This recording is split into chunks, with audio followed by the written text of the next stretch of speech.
Good day, Sage Hills family. My name is Pastor Jim, and it's a privilege to be on the pastoral team. And on behalf of the pastoral team, I want you to know that you are prayed for, loved, thought about every day during this COVID-19 shelter-in-place time. So please know you're loved and prayed for.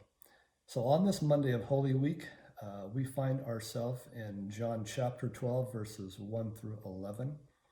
We're going to read those verses in just a minute, but before we do, I want you to think about two things. The first is a really bad smell. Okay, yeah, rotting salmon, that dead deer carcass that you passed on the road a mile back. So get that smell in your head. You have it? All right, the better thing I want you to do is think about a good smell. Sizzling steak, carne asada. My personal is baking bread, maybe butter and jam. So good. All right, you have those two in your mind? Okay, let's go ahead and read John chapter 12.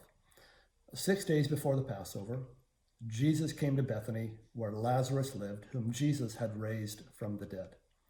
Here, a dinner was given in Jesus' honor. Martha served, while Lazarus was among those reclining at the table with him. Then Mary took about a pint of pure nard, an expensive perfume. She poured it on Jesus' feet and wiped his feet with her hair. And the house was filled with the fragrance of the perfume. But one of his disciples, Judas Iscariot, who was later to betray him, objected. Why wasn't this perfume sold and the money given to the poor?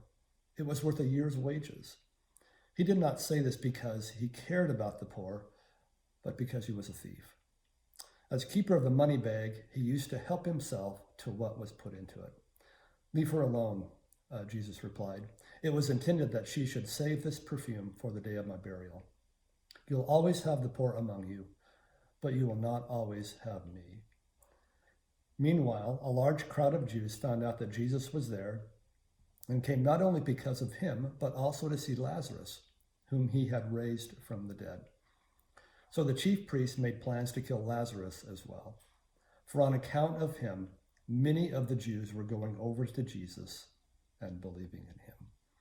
You know, the story is really one of contrast. First, there is the contrast of the smells in the house. There's the smell of cooking food, and then imagine yourself there and Mary breaking this jar of expensive perfume and then pouring it out as an offering over Jesus' feet. It's a beautiful smell, it fills the whole house. Then imagine another smell in that house, and it's the smell of rotting fish. And symbolically, that is the smell of Judas and his spiritual deadness, of his not wanting to anoint Jesus for his future death and his resurrection, but simply thinking about himself, again, in his spiritual deadness as a thief and wanting to use his money for his own purposes. That's the first contrast, the smell of life and the smell of death. Second contrast in the story is literally life and death itself.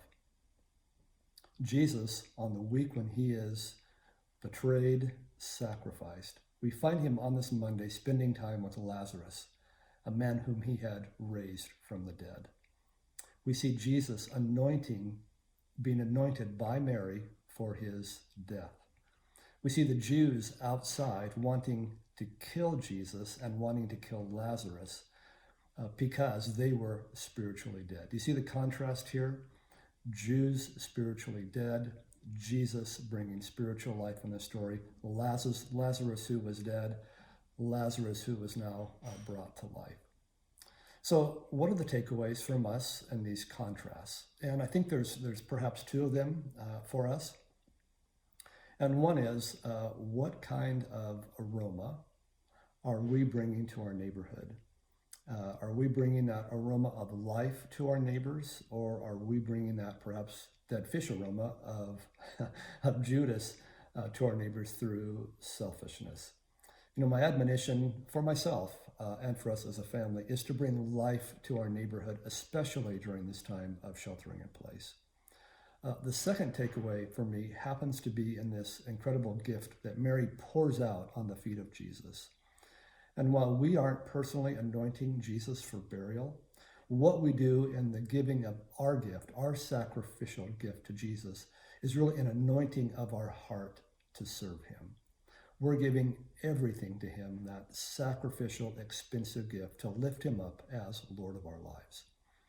So think about those two takeaways, but also look at the devotion. I give several more practical takeaways for you as a family that you can use during this Monday